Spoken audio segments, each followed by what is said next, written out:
Document. Part 1. The morning started like any other. The sun rose over the horizon, painting the sky with shades of orange and pink.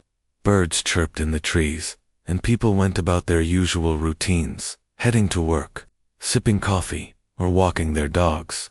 It was an ordinary day on Earth, a planet that had no idea its quiet existence was about to be shattered. Ryan Carter sat at his desk, inside NASA's Deep Space Monitoring Unit in Houston, Texas. He was a tall man with short brown hair and glasses that always seemed slightly crooked. His job wasn't glamorous. He spent most of his time staring at screens filled with lines of data, but he loved it. For Ryan, there was something magical about searching for answers in the vastness of space. Today, however, something felt different. The readings coming from his equipment were unusual, almost alarming. At first, Ryan thought it might be a glitch. The energy signatures showing up on his monitors didn't match anything he'd seen before. They were faint, but growing stronger by the minute. Curious, he adjusted the settings on his instruments, trying to pinpoint the source. As the numbers scrolled across the screen, a chill ran down his spine. Whatever this was, it wasn't natural, and it was heading straight for Earth. Across the globe, similar discoveries were being made. Astronomers in observatories from Chile to Japan reported strange activity in the skies. News outlets picked up the story quickly, speculating about everything from solar flares to rogue comets. But as the hours passed, the truth became impossible to ignore. Something massive was approaching, and it wasn't alone. By mid-afternoon, panic began to spread. Social media erupted with posts from people claiming to see strange lights in the sky. Videos flooded online platforms, showing glowing objects, moving silently above cities and countryside alike. Governments issued statements urging calm, but no one really believed them. Rumors swirled faster than anyone could contain them. Then, just as the sun dipped below the horizon, they arrived. It happened all at once. Enormous ships descended from the clouds, their metallic surfaces gleaming in the fading light. They weren't sleek or streamlined like the spaceships in movies. They were blocky and intimidating, bristling with weapons and antennas. Each one was so large it blocked out the stars behind it. People stopped what they were doing to stare upward, their faces pale with disbelief. In New York City, crowds gathered in Times Square, pointing and shouting as one of the ships hovered overhead. In Tokyo, office workers pressed their faces against windows, watching in stunned silence. Even in remote villages where technology barely reached, people looked up in awe and fear. No one knew who these visitors were or what they wanted. All they knew was that humanity was no longer alone. The largest ship positioned itself directly above the United Nations headquarters in New York. A beam of light shot down from its underside, illuminating the building below. Then, a voice boomed out not through speakers, but seemingly inside everyone's minds. It was deep and resonant, speaking in perfect English. "I am Zorith, of the Varnok Empire," the voice declared. "Your world has been discovered. You will surrender your resources and submit to our rule. Resistance is futile." The message repeated itself in multiple languages, ensuring no one missed it. Some people fell to their knees, overwhelmed by the sheer power of the voice. Others screamed, running for cover. Chaos erupted in streets around the world as humanity grappled with the reality of alien contact. Inside the UN building, delegates scrambled to respond. Phones rang non-stop as world leaders tried to make sense of the situation. President Emily Dawson of the United States stood at the center of the room, her expression grim. She was a middle-aged woman with sharp features and a commanding presence. Despite the fear gripping everyone else, she remained calm. "We don't negotiate with threats," she said firmly. "We need to assess our options carefully." But assessing options took time they didn't have. Outside, the ships loomed ominously, casting long shadows over the city. Fighter jets scrambled into the air, buzzing around the vessels. In a show of defiance, The pilots reported back that the ships were impossibly advanced, their surfaces smooth and unmarked. Any attempts to scan them yielded nothing useful. They were unlike anything humanity had ever encountered. Back in Houston, Ryan watched the unfolding events on a news feed while frantically typing commands into his computer. He cross-referenced the energy signatures he'd detected earlier with the current positions of the ships. What he found sent another jolt of alarm through him. According to his calculations, the ships weren't just arriving, they had been traveling toward Earth for months, maybe even years. Someone or something had known about humanity long before today. He picked up his phone and dialed a number he rarely used. After a few rings, a familiar voice answered. "Jack, it's Ryan. We've got a problem." On the other end of the line, Jack Monroe sighed. He was a rugged man in his early 40s, with a scruffy beard and calloused hands. An experienced marine, archaeologist. He was used to dealing with mysteries, but this sounded different. "What kind of problem?" Jack asked warily. "I think we're being invaded," Ryan replied bluntly. "And I think whatever's happening ties into that research you've been doing." Jack froze.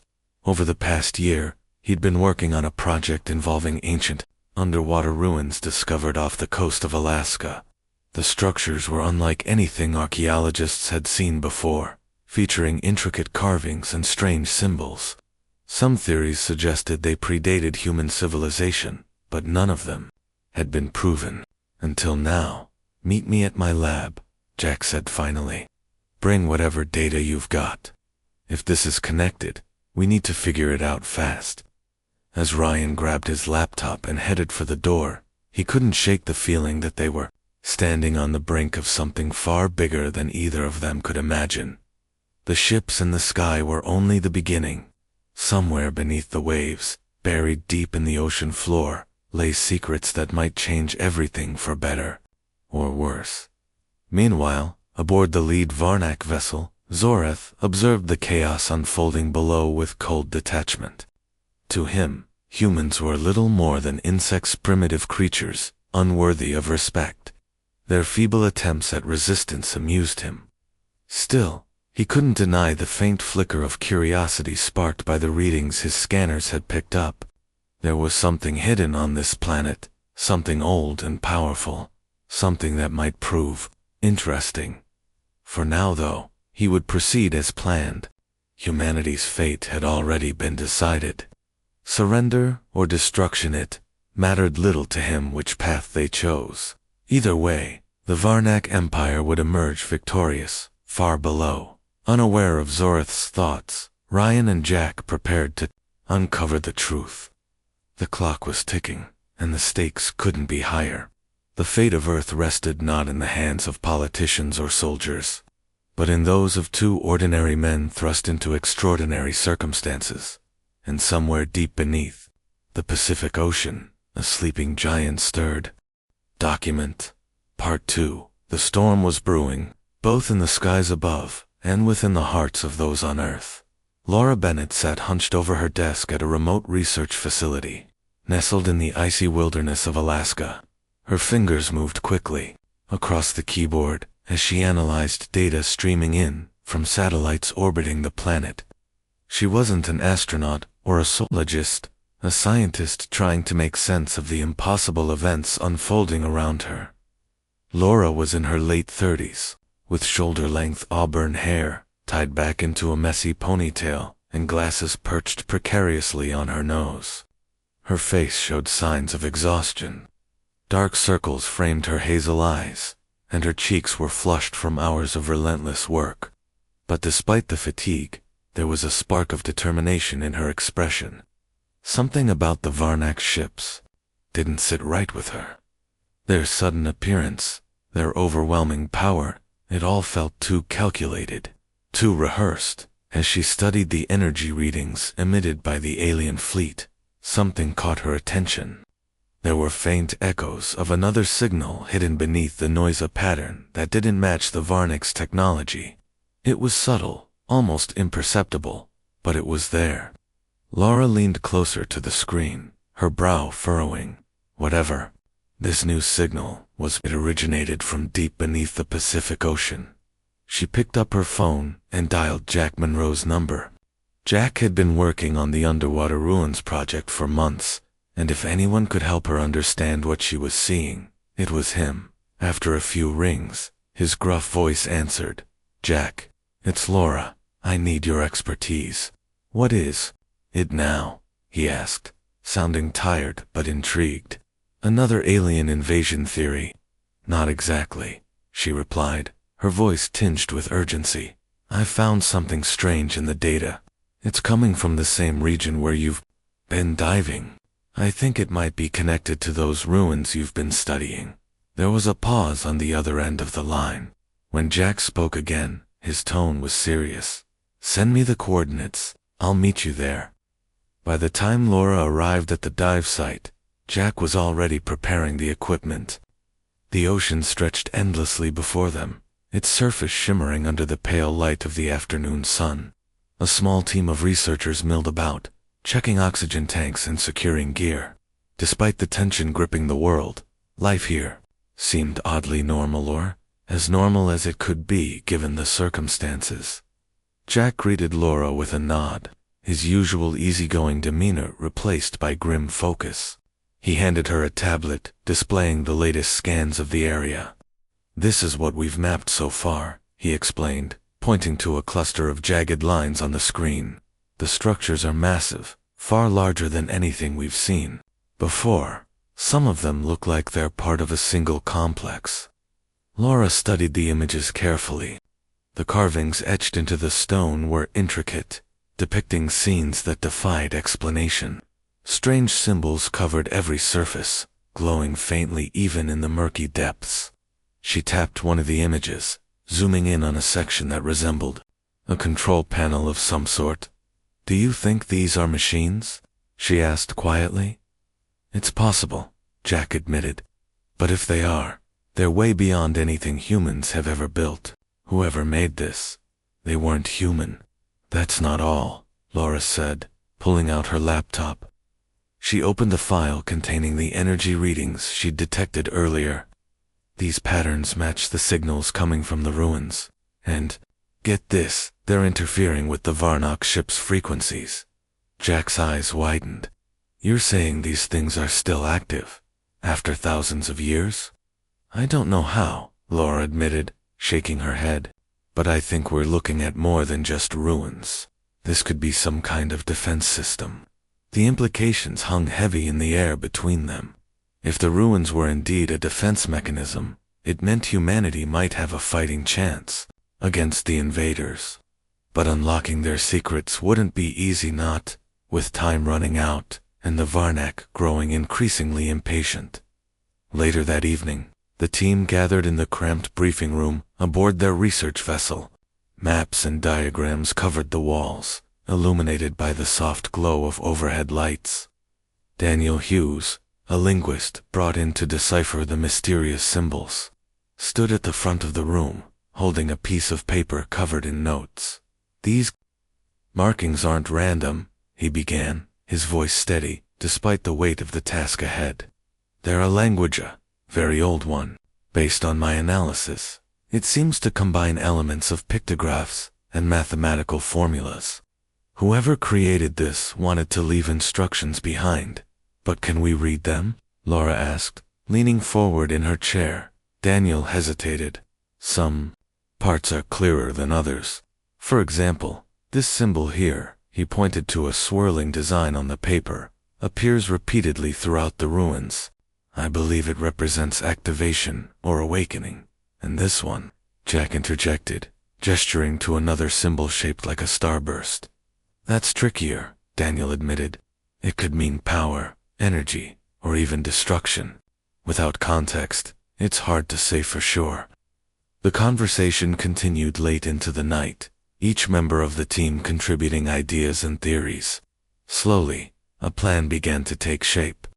They would attempt to interface with the ruins using the patterns they'd identified, hoping to trigger whatever mechanisms lay dormant within.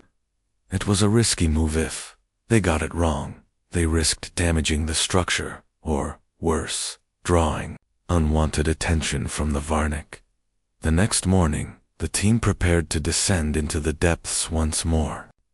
The water was cold and unforgiving, biting at their skin, even through their thick wetsuits. Laura clutched a waterproof tablet tightly as she followed Jack down the ladder and into the submersible. The vehicle hummed softly as it descended, its headlights cutting through the darkness below. When they reached the ruins, the sight took their breath away. Towering spires rose from the seabed, their surfaces adorned with glowing runes that pulsed rhythmically, as though alive. Schools of fish darted around the structures, seemingly unbothered by the unnatural presence beneath the waves. "This is incredible," Jack murmured, his voice filled with awe. "We're standing in the shadow of history." Laura nodded, though her mind was already racing ahead. She scanned the area, searching for the specific symbols Daniel had highlighted. When she spotted one of the swirling designs etched into a nearby wall, she motioned for Jack to join her. Together, they examined the carving, tracing its outline with their gloved hands. "Let's try activating it," Laura suggested, her heart pounding in her chest. If Daniel's translations are correct, this should wake up whatever's inside. Jack hesitated, glancing back at the submersible. "Are you sure about this? Once we start, there's no turning back." No," Laura replied firmly.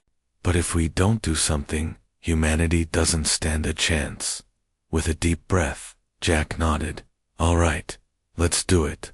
Using tools designed for delicate archaeological work, they carefully pressed against the symbol, mimicking the pressure patterns Daniel had theorized based on the inscriptions. At first, nothing happened. Then, with a low rumble that reverberated through the water, the ground began to shake. A section of the wall slid open, revealing a chamber bathed in an eerie blue light. Inside, rows of consoles lined the walls, each covered in more glowing symbols. In the center of the room stood a pedestal, atop which rested a crystal orb pulsating with energy.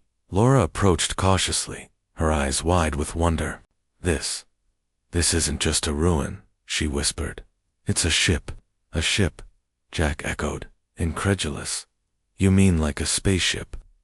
Before Laura could respond, the orb flared brightly, bathing the entire chamber in light.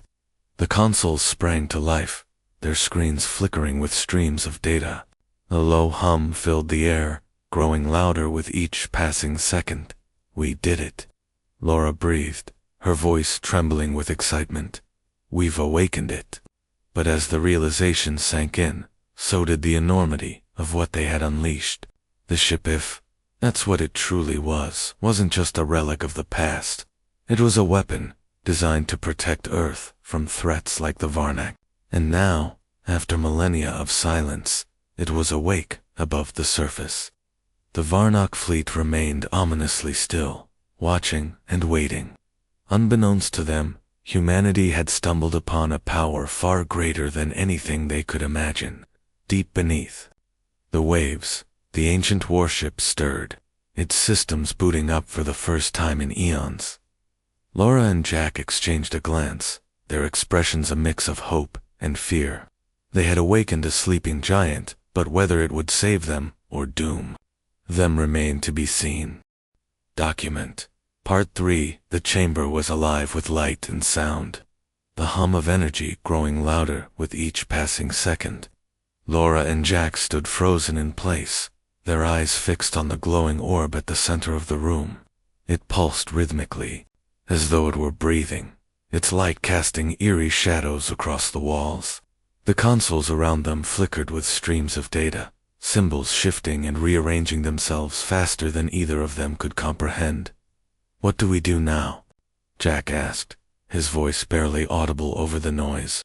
He glanced at Laura, who seemed equally overwhelmed but determined to keep moving forward. "We need to figure out how to communicate with it," she replied, her tone steady despite the chaos surrounding them. "This thing must have some kind of interface, a way for us to interact with it." Jack nodded, stepping cautiously toward one of the consoles. Its surface was smooth and cool to the touch, like polished glass.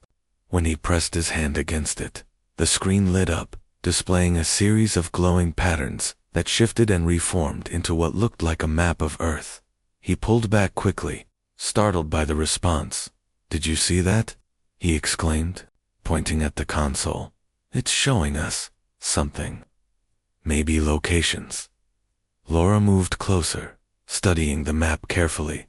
"It's marking points all over the planet," she said, her voice tinged with awe. "These could be sites where other parts of this system are buried or maybe even weapons." Before they could delve deeper, the ground beneath their feet trembled again. A low groan echoed through the chamber, reverberating through the water outside. The team in the submersible above radioed in, their voices tense with concern. "Dr. Bennett, Mr. Monroe, we're detecting significant movement down there. Are you okay? What's happening?" "It's waking up," Laura replied, her words clipped as she tried to stay focused. "Tell the crew to hold position. We're fine. For now. But this isn't over yet." As if on cue, the pedestal holding the crystal orb began to rise, lifting slowly into the air until it hovered just above their heads. The orb itself grew brighter, its glow intensifying until it was almost blinding. Then, without warning, beams of light shot out from it, connecting to various points along the walls and ceiling. The entire chamber transformed into a web of radiant energy, humming with power. "This is insane," Jack muttered under his breath, taking a step back. "We're standing inside a machine older than human civilization and it's operational." Laura didn't respond. Her attention was drawn to a new development. The runes etched into the walls had begun to change. They no longer resembled static carvings. Instead, they flowed like liquid metal, reshaping themselves into new forms. Some of the symbols matched those Daniel had been working to translate, while others were completely unfamiliar. She reached out tentatively, placing her palm against one of the glowing panels. Instantly, images flooded her mind, scenes of stars and planets, battles fought across vast distances, and a race of beings far more advanced than humans. She gasped, pulling her hand away as the visions faded. "What did you see?" Jack asked, his brow furrowed with concern.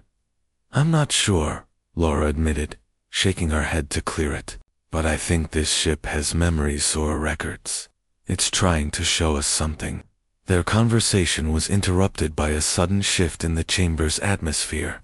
The temperature dropped sharply, and the lights dimmed momentarily before flaring back to life. A deep, resonant hum filled the space, vibrating through their bodies. It wasn't painful, but it was unsettling, a reminder of just how powerful the entity they had awakened truly was. Back aboard the research vessel, Daniel Hughes listened intently to the updates coming through the comms. His fingers flew across his laptop as he cross-referenced the latest data with his translations. Something about the activation process felt familiar, like a puzzle piece clicking into place.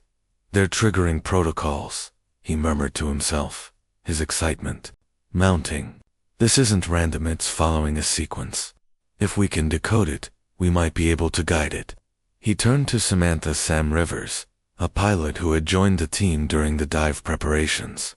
Sam was in her late 20s, with short blonde hair and sharp green eyes that rarely missed a detail. Though her background was in aviation, she had volunteered to help navigate whatever lay ahead, knowing full well the risks involved. "Do you think you could fly this thing?" Daniel asked, gesturing toward the monitors displaying footage from the underwater cameras. Sam raised an eyebrow, skeptical, but intrigued. "Fly it? You mean like an actual spaceship?" "Exactly," Daniel replied. "From what we've seen so far, this isn't just a weapon, it's a fully functional vessel. And based on the controls lighting up in there, it's designed to be piloted." Sam considered this for a moment, then nodded. "If you can figure out how to make sense of those symbols, I'll try my best. But I'm going to need more than a crash course in alien tech." Daniel grinned, despite the gravity of the situation. "Fair enough. Let's get to work." Meanwhile, back in the chamber, Laura and Jack continued their exploration. They discovered that touching certain panels triggered specific responses, opened hidden compartments containing tools or devices, while others activated defensive mechanisms that sent shockwaves rippling through the water. Each discovery brought them closer to understanding the ship's purpose, but also made them acutely aware of its potential dangers. "This thing is incredible," Jack said, examining a small device that resembled a metallic sphere, "but it's also dangerous. One wrong move, and we could end up blowing ourselves to pieces." Laura nodded, her expression grim. "We don't have time to be cautious. The Varnak aren't going to wait for us to figure this out. If we want to stand a chance, we need to learn how to use this ship and fast." Just then, the pedestal lowered itself back into place, and the orb dimmed slightly. The chamber fell silent, save for the faint hum of residual energy. For a brief moment, it felt as though the ship had paused, waiting for further instructions. "Do you think it knows we're here?" Jack asked quietly. "I think it's watching us," Laura replied, glancing around the room. "And I think it wants us to prove ourselves worthy of using it." Her words hung heavy in the air, a sobering reminder of the stakes. This wasn't just about unlocking ancient technology, it was about earning the trust of a creation designed to protect Earth. Whether they succeeded or failed would determine the fate of humanity. Above the waves, the Varnak fleet remained ominously still, their massive ships casting long shadows over the ocean. Zorath observed the activity below with growing interest. His scanners had picked up unusual energy readings emanating from the depths. Readings that didn't match anything in his database. Whatever the humans were doing, it was unexpected and potentially problematic. "Prepare the fleet for engagement," he commanded, his voice cold and detached. "If these primitives believe they can challenge us, they will soon learn the cost of defiance." Unbeknownst to him, however, the humans weren't alone in their efforts. Deep beneath the surface, an ancient force stirred, its systems awakening after millennia of dormancy. Humanity's survival depended not only on their ingenuity, but also on their ability to harness the power of a warship built to defend a world long forgotten. As night fell over the Pacific Ocean, the team aboard the research vessel worked tirelessly, piecing together fragments of knowledge and preparing for the battles to come. Laura and Jack returned to the surface, their minds racing with possibilities and fears. They had awakened a sleeping giant, but whether it would become their savior or their undoing remained to be seen. Document Part 4. The sun had barely risen when the first attack came. The Varnak fleet, which had been hovering ominously in the skies for days, finally made its move. Zorath, the towering alien commander, had grown impatient with humanity's refusal to surrender. He decided it was time to send a message, one that would leave no room for doubt about the consequences of defiance. In a flash of blinding light, one of the smaller coastal cities on Earth was obliterated. The strike was precise and devastating, reducing buildings to rubble and sending shockwaves rippling through the surrounding area. Smoke billowed into the air, and the screams of survivors echoed across the devastated landscape. For many, it was their first real glimpse of the Varnak's power, and it left them paralyzed with fear. News of the attack spread quickly. Around the world, people watched in horror as footage of the destruction played on every screen. Governments scrambled to respond, but their efforts felt futile against an enemy so far beyond their understanding. Emergency meetings were held, military forces mobilized, and evacuation orders issued. Yet despite all this activity, there was an overwhelming sense of helplessness. Humanity was outmatched, and everyone knew it. President Emily Dawson stood before a packed room at the United Nations headquarters, her expression grim but resolute. She addressed the assembly with a calm authority that masked the turmoil inside her. "The Varnak have made their intentions clear," she began, her voice steady. "They seek to dominate us, to strip our planet of its resources and enslave its people. But let me be equally clear. We will not bow to tyranny. We will fight for our freedom, for our future, and for the survival of our species." Her words sparked a mix of hope and dread among those listening. While some applauded her courage, others whispered nervously about the futility of resistance. How could humanity possibly stand against such overwhelming odds? Far from the chaos unfolding on land, Laura Bennett and Jack Monroe worked feverishly aboard the research vessel. They had returned from the underwater ruins, exhausted, but determined to unlock the secrets of the ancient warship. Every minute counted now, and they knew it. Daniel Hughes sat hunched over his laptop, poring over the latest translations of the glowing runes etched into the ship's walls. His progress was slow but steady, each new discovery bringing them closer to understanding how to control the vessel. Samantha Sam Rivers hovered nearby, studying schematics Daniel had pieced together based on the ship's interface. Though she wasn't a scientist, her sharp mind and quick reflexes made her invaluable to the team. "This symbol here," Daniel said, pointing to a swirling design on his screen, "seems to represent navigation.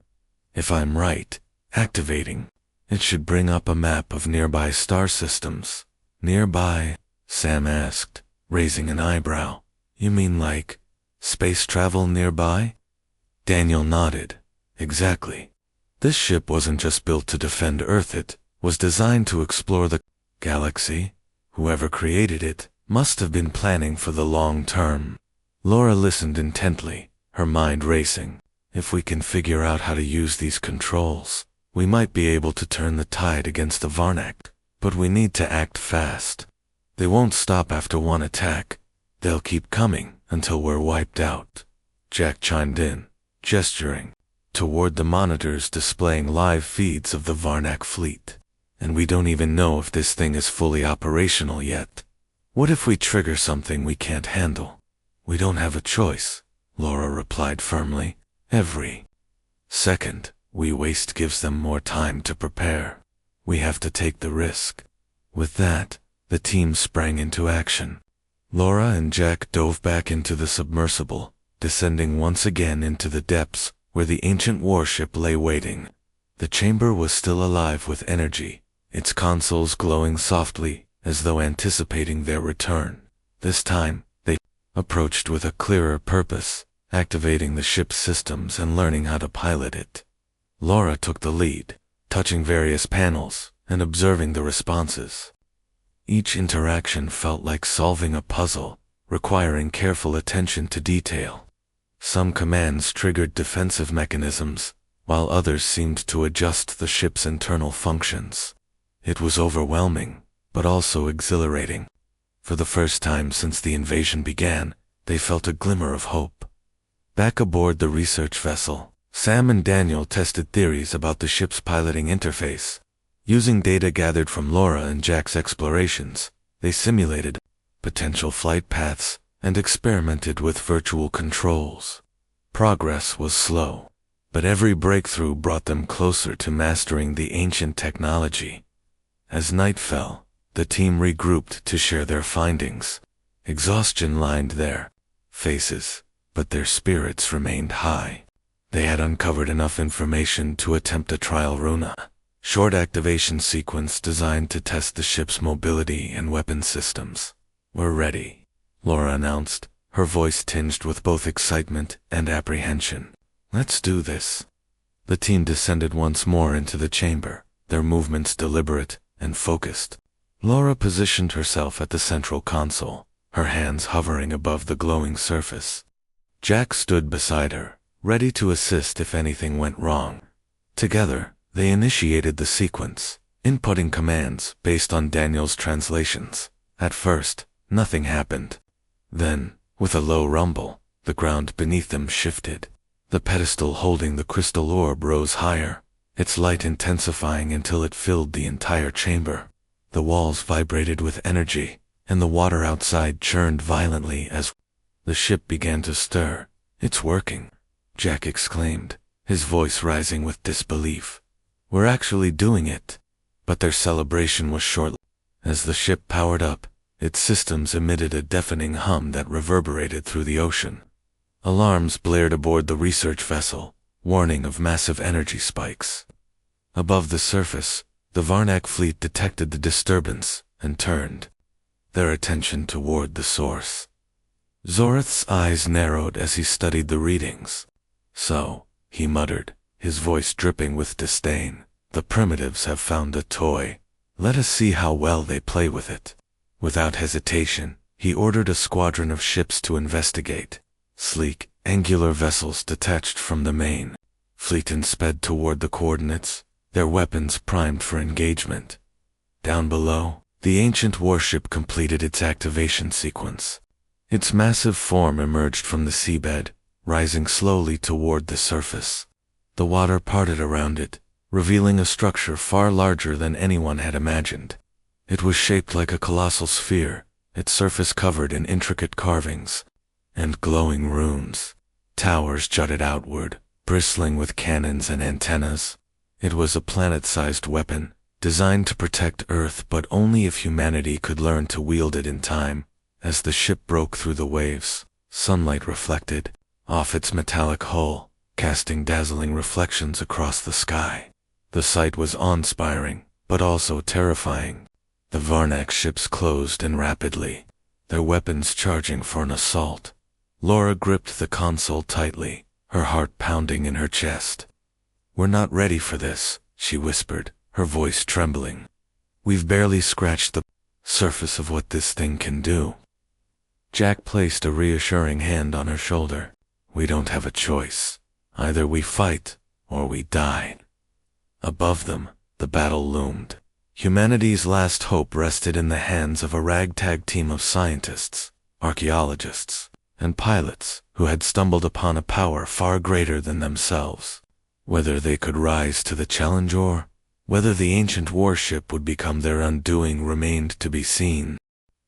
Document Part 5. The ancient warship loomed above the waves, its massive form casting a shadow over the ocean. It was both beautiful and terrifying, a relic of a forgotten age, now awakened to face an enemy unlike any it had encountered before.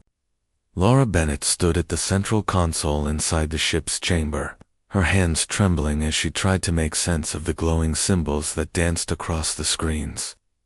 Jack Monroe was beside her, his eyes darting between the controls and the monitors displaying live footage of the approaching Varnak ships. "They're coming," Jack said, his voice tight with tension. "We don't have much time." Laura nodded, forcing herself to focus. "We need to test the weapons systems, see if we can fire back. If we can't defend ourselves, this whole thing is useless." On the research vessel above, Samantha Rivers watched the unfolding scene with a mix of awe and fear. The ship, which they had dubbed Leviathan, was unlike anything humanity had ever seen. Its sheer size made it seem invincible, but Sam knew appearances could be deceiving. Without understanding how to control it fully, they were risking not only their lives, but potentially the fate of the entire planet. Daniel Hughes sat nearby, typing furiously on his laptop. He had been working non-stop to decode more of the runes etched into Leviathan's walls, piecing together fragments of knowledge that might help them unlock its full potential. "I think I've found something," he announced suddenly, his voice cutting through the tension. "This symbol Hyret looks like it activates the primary weapon system." "What does it do?" Sam asked, leaning closer to see the screen. "I'm not sure yet," Daniel admitted, his brow furrowed in concentration. "But based on the patterns, I think it's some kind of energy cannon. If we can figure out how to aim it, we might stand a chance." Below, Laura followed Daniel's instructions, pressing her hand against the panel marked with the newly identified symbol. Instantly, the chamber vibrated with power. A section of Leviathan's outer hull slid open, revealing a massive cannon that glowed with an eerie blue light. The hum of energy grew louder, resonating through the air. "Okay," Laura said, taking a deep breath. "Let's try firing it."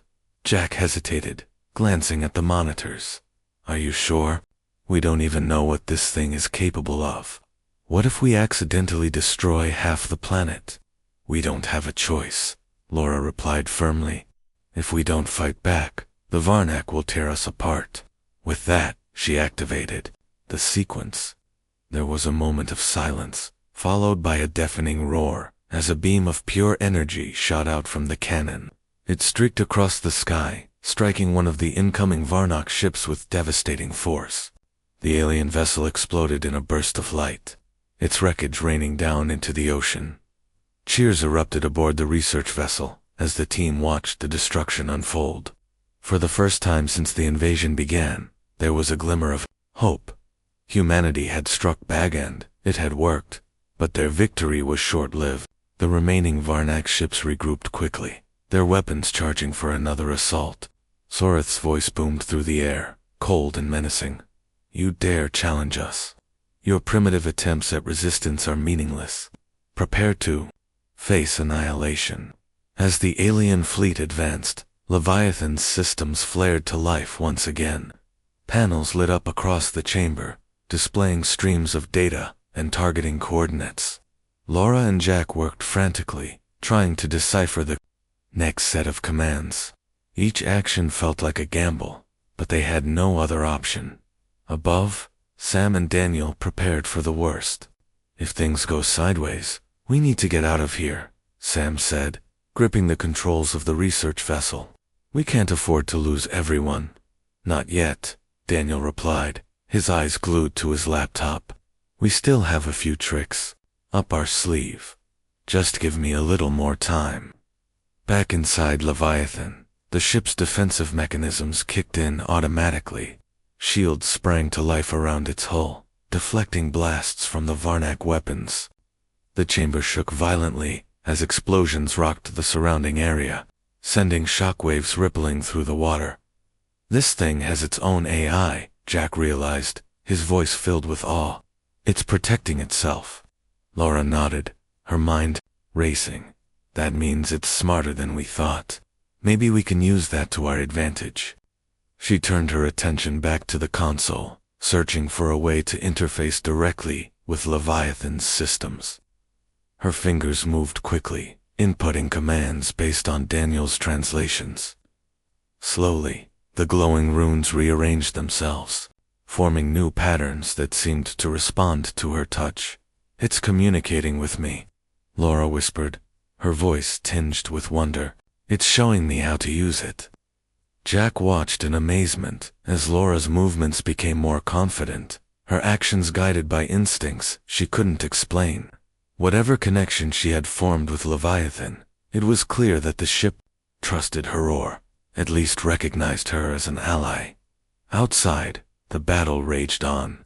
Leviathan unleashed wave after wave of energy blasts, decimating the Varnak fleet. But the strain on its systems was evident. Warning lights flashed across the chamber, and the hum of energy grew erratic. The ship was powerful, but it wasn't invincible. We're pushing it too hard, Jack warned, his voice rising over the noise. If we keep this up, it's going to overload. Laura didn't respond. Her focus was absolute, her mind locked in a silent conversation with the ancient machine. She could feel its strength and its limitations. It wanted to protect Earth, but it needed guidance. Without someone to direct its power, it risked self-destruction. Above. Sam steered the research vessel closer to Leviathan, keeping a safe distance while monitoring the situation. How are they doing down there? She asked, glancing at Daniel. They're holding their own, Daniel replied, though his tone betrayed his worry. But they can't keep this up forever. We need reinforcements or a miracle. As if on cue, a sudden shift occurred within Leviathan. The glowing orb at the center of the chamber pulsed brightly, bathing the room in light. Images flooded. Laura's mind scenes of stars and galaxies. Battles fought across unimaginable distances, in a race of beings far more advanced than humans. These were the creators of Leviathan, a civilization that had once thrived among the stars. They built this to protect us, Laura murmured, tears welling in her eyes. They knew something like the Varnak would come someday. Jack placed a hand on her shoulder, grounding her in the present. Then let's make sure their sacrifice wasn't in vain. We've got work to do. Together, they redoubled their efforts, using every bit of knowledge they had gained to push Leviathan to its limits. The ship responded, its weapons growing more precise, and its defenses stronger. The Varnak fleet faltered under the relentless assault, their numbers dwindling with each passing second. But even as the tide of the battle turned, Laura knew they couldn't win alone. Leviathan was a powerful ally, but it required mastery, not just brute force. And mastering it would take more than skill or luck. It would take sacrifice. Far above Zorath, observed the chaos with mounting frustration. His scanners revealed that Leviathan's power levels were fluctuating dangerously, suggesting it was nearing its breaking point. Destroy it, he commanded, his voice laced with fury. Focus all firepower on the primitive vessel. The remaining Varnak ships converged on Leviathan, unleashing everything they had. Explosions lit up the sky as beams of energy collided, shaking the very foundations of the ocean. Inside the chamber, Laura and Jack braced themselves as alarms blared and warning lights flashed. They had pushed Leviathan as far as it could go, but it wasn't enough.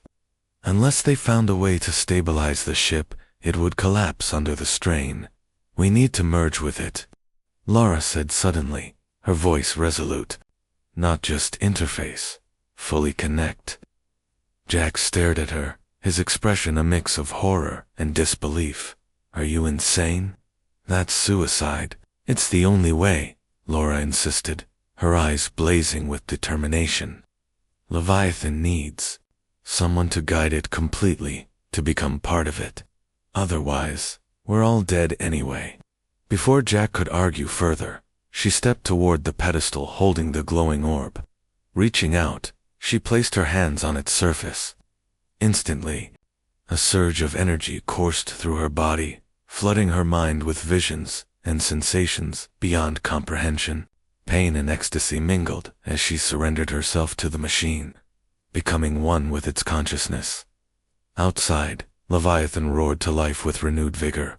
Its weapons fired with pinpoint accuracy, obliterating the remaining Varnak ships in a matter of seconds. The alien fleet crumbled, their once mighty vessels reduced to debris floating in the ocean. When the dust settled, silence fell over the battlefield. The research vessel hovered nearby, its crew watching in stunned disbelief. Below, Jack knelt beside Laura, who lay unconscious on the floor of the chamber. Her breathing was shallow, but she was alive for now.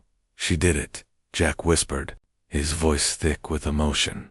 She saved us. Above, Sam and Daniel exchanged a glance, their faces pale with exhaustion and relief. They had won the battle, but at what cost? Leviathan floated silently in the water, its system stable, but eerily quiet. The ancient warship had fulfilled its purpose. But the scars of the fight would linger long after the smoke cleared, and somewhere deep within its core, Laura's consciousness remained intertwined with the machine, guiding it silently as Earth took its first shaky steps toward survival.